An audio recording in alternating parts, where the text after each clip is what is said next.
faith, which denotes peace and tolerance, our sacred books, and even the Holy Prophet, peace be upon him, have been defamed with impunity, utilizing the excuse of so-called freedom of expression. In a number of Western and other countries, Muslims face systemic discrimination and violence. The worst manifestation of Islamophobia is officially sponsored supremacist ideology, Hindutva ideology. 200 million Muslims in India are in grave peril, facing cow vigilantes, lynch mobs, and calls for forceful conversion or expulsion.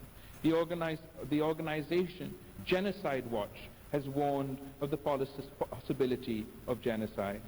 Dear brothers and sisters, the adoption of the General Assembly's resolution on Islamophobia last year as an initiative of the OIC was a significant achievement.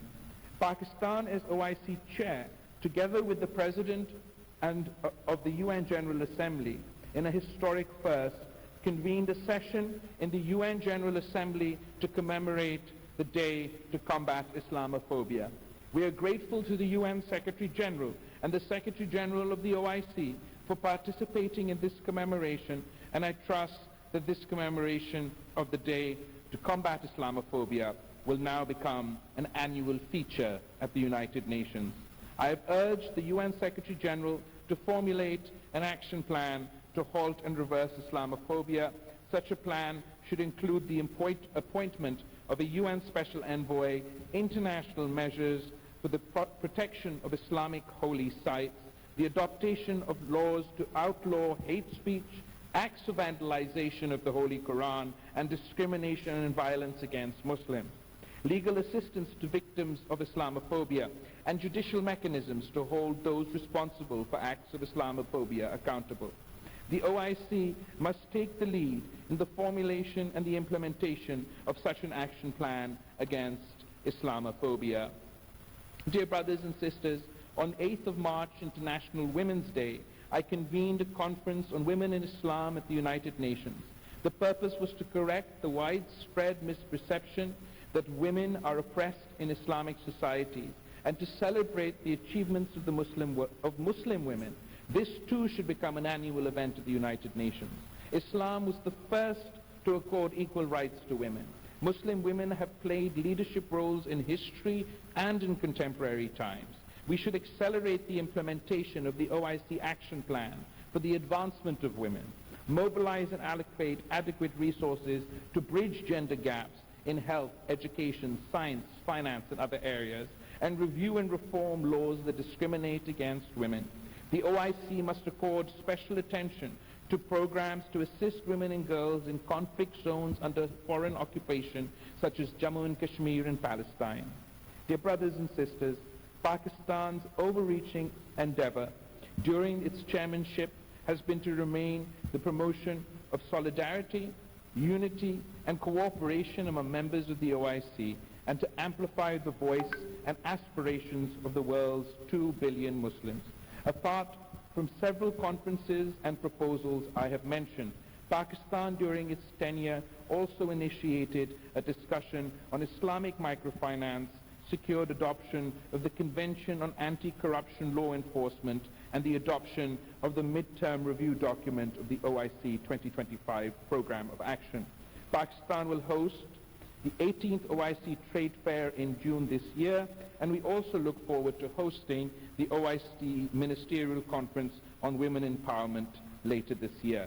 We will continue to contribute to building the capacity in OIC member states in information and communication technology, health, medicine, education, training and research, including through the Islamabad-based OIC Committee on Science and Technology.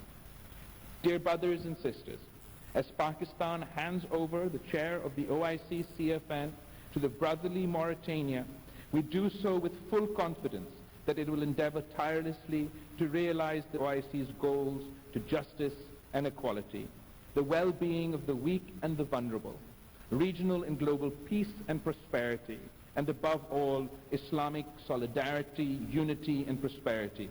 I would like to congratulate and welcome the Foreign Minister of Mauritania as chair of the 49th session of the Council of Foreign Ministers and convey my best wishes and assurances of full cooperation for successful steering of the Conference of Foreign Ministers. I am confident that this conference will take far-reaching steps to realize our common objectives of the Muslim countries. It has been a unique pleasure and a privilege to serve you in our capacity of Chair of the Council of Foreign Ministers. I will now head over and officially hand over to my successor.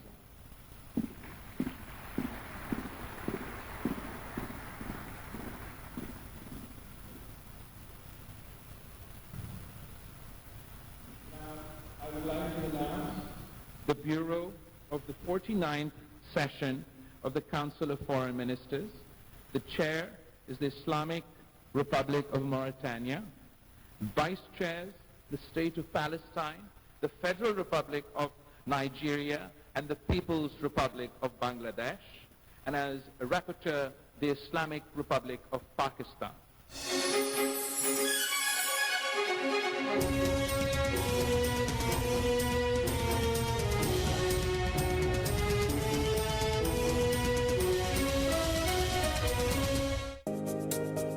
अब मिलाना गर्मी का सही तोड़ cannon के नए room cooler से, जिसका इम्पेलर टाइप फैन दे आपको दूर तक ठंडी हवा और जंबो साइज वाटर टैंक दे आपको बार बार पानी भरने से आजादी। कैनन, जिसकी जदीद आइस पैक टेक्नोलॉजी ले ठंडी हवा और इसकी सही ऊंचाई से मिले बेहतर एयर सर्कुलेशन, अब नई खूबसूरत बॉडी में।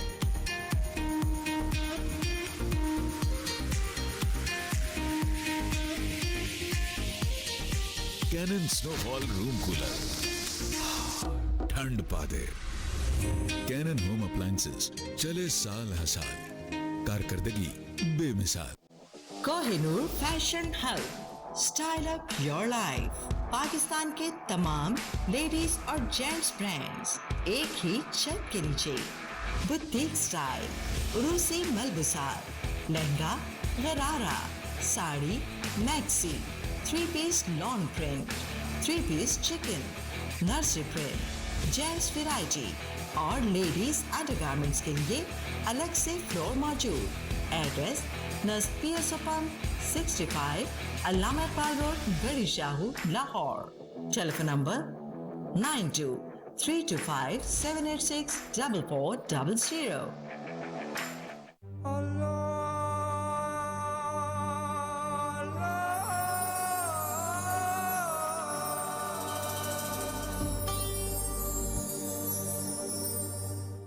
बहुत खूबसूरत बात की सुन्नत मुस्तफ़ा के हवाले से भी।